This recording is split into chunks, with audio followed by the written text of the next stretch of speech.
Assalamualaikum warahmatullahi wabarakatuh. Perkenalkan, nama saya Witri Habibah dengan NIM 20011110514 dari jurusan Administrasi Publik, akan menyampaikan jawaban ujian akhir semester saya di video singkat ini dengan mata kuliah Evaluasi Organisasi Publik dengan dosen pengampu Bapak Zulkarnain SH MSI.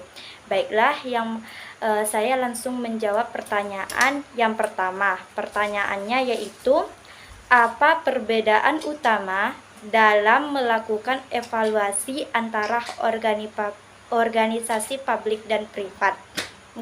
Nah, dari sini saya akan menjelaskan pertama, yaitu apa sih organisasi publik itu, apa sih organisasi privat itu.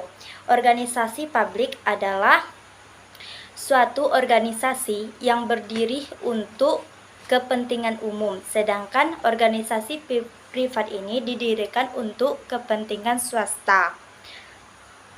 Jadi, dalam melakukan evaluasi antara organisasi publik dengan organisasi privat tentunya berbeda, terutama dalam sifat organisasi itu sendiri.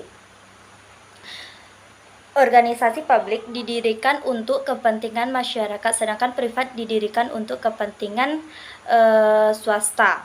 Oleh karena itu, perlu dilakukannya evaluasi yang berbeda. Beberapa perbedaan utama dalam melakukan evaluasi yaitu, pertama, tujuan dari organisasi tersebut. Tujuan organisasi publik untuk melayani masyarakat, sedangkan organisasi swasta mempunyai tujuan untuk mencari keuntungan pribadi. Yang kedua yaitu sumber pendanaannya. Sumber pendanaan organisasi publik ini berasal dari pemerintah seperti pajak, sedangkan organisasi privat ini berasal dari pihak luar atau pihak pribadi. Yang ketiga, kriteria keberhasilannya. Organisasi publik biasanya dinilai berdasar efektivitas dan efisiennya dan akuntabilitas dalam melayani masyarakat, sedangkan akun privat biasanya swasta berdasarkan profitabilitas.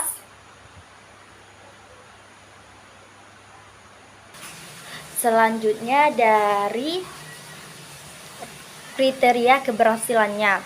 Organisasi publik biasanya dinilai dari efektivitas, efisien, dan akuntabilitas, sedangkan organisasi swasta dinilai dari probabilitas dan return of investment-nya.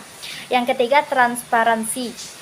Organisasi publik memiliki kewajiban untuk mempublikasi laporan kinerjanya, sedangkan organisasi privat biasanya dilakukan dengan tertutup. Dan yang terakhir yaitu, dalam melakukan evaluasi, organisasi publik lebih fokus pada penilaian kinerja yang berdampak langsung terhadap masyarakat, seperti efektivitas dalam pelayanannya atau kebijakan yang digunakan tepat sasaran atau tepat guna. Sedangkan di organisasi privat ini, swasta cenderung lebih fokus pada evaluasi finansialnya, seperti apa keuntungannya, seperti margin keuntungan dan investasi yang menguntungkan. Pertanyaan yang kedua yaitu, bagaimana tahapan evaluasi organisasi berdasarkan Permenpan RB No 20 tahun 2018? Yaitu, jawaban yang saya dapat yaitu, berdasarkan Permenpan No 20 tahun 2018 Ralat 2018 terdapat 4 tahapan pokok evaluasi lembaga instansi pemerintahan, yaitu pertama, persiapan, yang kedua, pengumpulan data, yang ketiga, pengolahan, dan keempat, analisis data, dan yang selanjutnya laporan evaluasi yang terakhir. Persiapan evaluasi meliputi penetapan tim pelaksana evaluasi kelembagaan instansi pemerintah di tingkat organisasi. Yang kedua ya tahap pelaksanaan. Di tahap pelaksanaan ini yaitu mengumpulkan data di lapangan melalui penyebaran kuesioner atau wawancara kepada seluruh instansi pemerintah. Metode penyebaran dan pengumpulan kuesioner ini dapat dilakukan dengan cara disebarkan kepada responden dalam bentuk hard copy atau dalam bentuk soft copy. Yang ketiga yaitu tahap pengolahan data. Tahap pengolahan data yaitu analisis terhadap jawaban yang telah kita berikan tadi kepada responden tersebut dengan yang dilakukan oleh tim verifikasi. Biasanya terdapat 66 pertanyaan, di mana dari 66 pertanyaan tersebut yang terbagi ada beberapa bagian. Dan yang terakhir yaitu tahapan laporan atau evaluasi, yaitu kelembagaan merupakan dokumen konkret yang dapat dimanfaatkan bagi pengembangan organisasi pemerintah pada masa berikutnya. Laporan evaluasi kelembagaan instansi pemerintah secara bertahap, konsisten, dan berkesinambungan berdasarkan informasi yang dimiliki.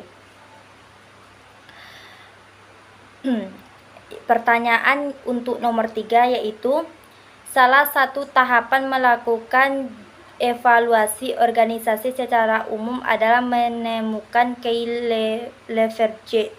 leverage. Jelaskan maksudnya. Nah, jawabannya yang saya dapat yaitu leverage digunakan atau sebuah alat untuk mengukur seberapa besar perusahaan menggunakan sumber dana yang berasal dari hutang. Leverage ini akan muncul apabila perusahaan mempunyai hutang atau tanggung jawab kepada perusahaan lain dikarenakan hutang tersebut merupakan salah satu mekanisme untuk mengatasi konflik keagenan, maka dengan adanya hutang tersebut perusahaan harus melakukan pembayaran periodik atau pinjaman. Menurut Pratama dan Wikswana tahun 2016 menyatakan bahwa dalam penggunaan hutang tentunya memiliki risiko yang cukup besar. Hal ini disebabkan hutang yang tidak terbayarkan, sehingga diperlunya pengelolaan leverage dalam penggunaan hutang yang tinggi dengan memperhatikan kemampuan perusahaan dalam menghasilkan laba.